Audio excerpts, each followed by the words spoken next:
राहुल गांधी जी और खड़गे साहब जो संविधान बचाने की बात कर रहे थे, वो बात अब सब लोगों के सामने हकीकत में दिखाई देने लगी है। आप देख रहे होंगे कि जिस तरह से पहले ईडी का दुरुपयोग किया, फिर सीबीआई का दुरुपयोग किया, इनकम टैक्स का दुरुपयोग किया, अलग अलग नेताओं पे ईडी के छापे डाले गए, सीबीआई के छापे डाले गए, इनकम टैक्स के छापे डाले गए। जिस तरह से पॉलिटिकल लोगों को तंग करके और पार्टी छुड़वा के अपनी पार्टी में लेके गए और उसके बाद सारी जांचें बंद कर दी। तो आप देखेंगे कि संविधान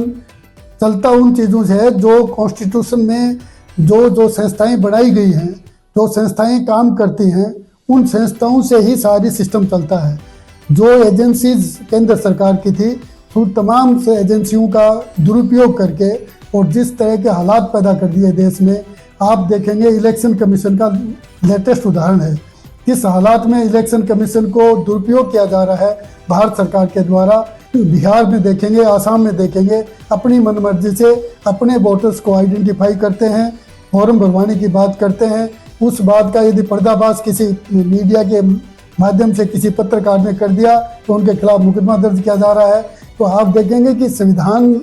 कितना खतरे में है, ये आम आदमी को समझने की जरूरत है। इसीलिए राहुल गांधी जी संविधान की कॉपी लेके पूरे देश में अलग जगाने की, अब पूरे देश में लोगों को समझाने की कोशिश कर रहे हैं कि पूरे देश को ये समझने की जरूरत है कि जिस तरह से अमित शाह जी और नरेंद्र मोदी जी की सरकार है, ये सरकार देश में किस तरह के हालात पैदा कर रही है और किस तरह से सरकारी जो संस्थाएं हैं, जो केंद्र सरकार की संस्थाएं हैं, उनका दुरुपयोग कर रही है। उन दुरुपयोगों को देखते हुए यदि देश की जनता अलर्ट नहीं होगी तो देश किस दिशा में जाएगा आप सोच नहीं सकेंगे। आप सोचते होंगे जिस तरह से किसी पत्रकार ने कोई आइडेंटिफाई बीएलओ और वो जो आपके इलेक्शन कमीशन के लोग वोट को चेक कर रहे हैं और उस बात को जो फर्जीवाड़े से कर रहे थे उसको उजागर करने के बाद जिस तरह मुकदमा दर्ज किया गया है और जिस तरह की प्रतिक्रियाएं आ रही हैं, उनका प्लान है कि पूरे देश में इसी तरह से वोटर्स को आइडेंटिफाई करेंगे, अपनी मनमर्जी से वोटों को जोड़ा जाएगा और अपनी मनमर्जी से वोट को हटाया जाएगा। आप यदि बिहार की बात करें तो बिहार में बहुत सारी संख्या में लोग बाहर मजदूरी के लिए जाते हैं और वो लोग जब वापस लौट के आते हैं तो जो फसल का और का टाइम होता है काम का, तब तक वो वहाँ रहते हैं और उसके बाद वापस लौट के आते हैं। ये उन लोगों को, जो लोग मूल रूप से कांग्रेस का वोट बैंक है या सेकुलर वोट बैंक है, उन वोट बैंक को हटाने की ये साजिश रची जा रही है और उस साजिश के तहत ये बिहार में ये कार्रवाई कर रहे हैं और इलेक्शन कमीशन का बहुत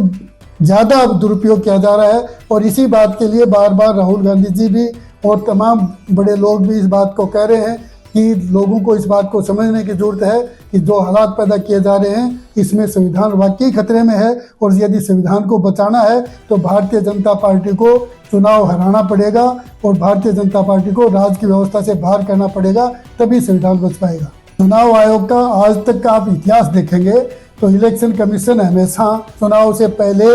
एक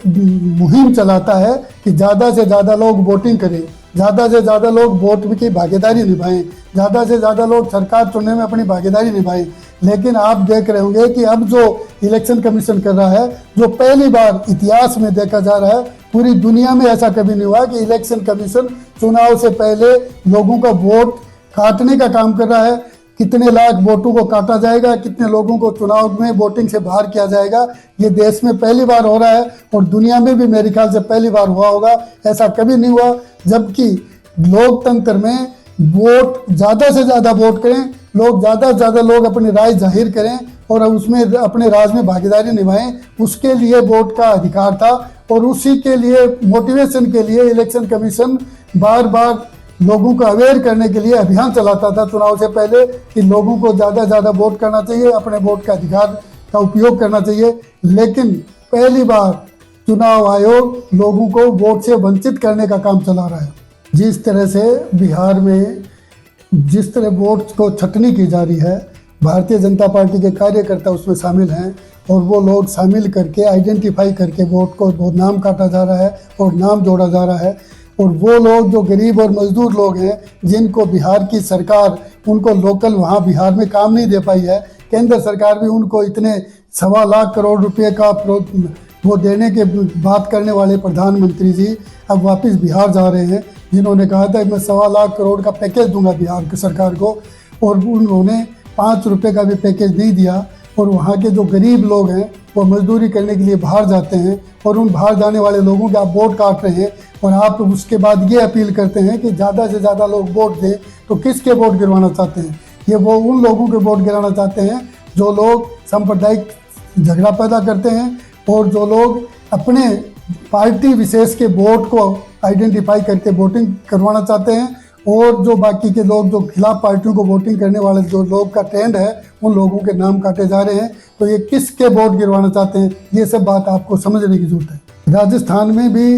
आने वाले समय में पंचायती राज के चुनाव होने हैं, नगर पालिका नगर परिषद के चुनाव होने हैं। उन तमाम चुनावों में हम यदि सब लोग अलर्ट नहीं रहेंगे तो आप सोच रहे होंगे कि ये बिहार और असम में ही हो रहा है, ये काम ये राजस्थान में भी करने की कोशिश करेंगे। और ये करने के लिए इन्होंने जो आप तथाकथित इनके पन्ना प्रमुख बनाते हैं, जो एक वोटर लिस्ट के एक पेज का एक प्रभारी बना के रखते हैं, तो वो तमाम लोग इस बात को आइडेंटिफाई करके रखते हैं कि ये वोट किसका ट्रेंड है, कांग्रेस का वोट है, भारतीय जनता पार्टी का वोट है। तो यदि बाकी के लोग अलर्ट नहीं रहेंगे, इस काम के लिए सावधान नहीं रहेंगे, तो ये लोग वही काम जो बिहार में कर रहे हैं, आसाम में करने जा रहे हैं, वही काम राजस्थान में करेंगे। आपका वोट खतरे में पड़ जाएगा। आपका यदि वोटर लिस्ट में नाम नहीं होगा तो राजस्थान मतलब सरकार की बहुत सारी योजनाएं ऐसी होती हैं जो आपके वोटर लिस्ट में नाम होने से ही आपको मिल पाती हैं, उनसे भी आप वंचित हो सकते हैं। इसलिए आपको तमाम लोगों को अलर्ट रहने की ज़रूरत है, सावधान रहने की ज़रूरत है, और इस साजिश का पर्दाफाश करने की ज़रूरत है। धन्यवाद।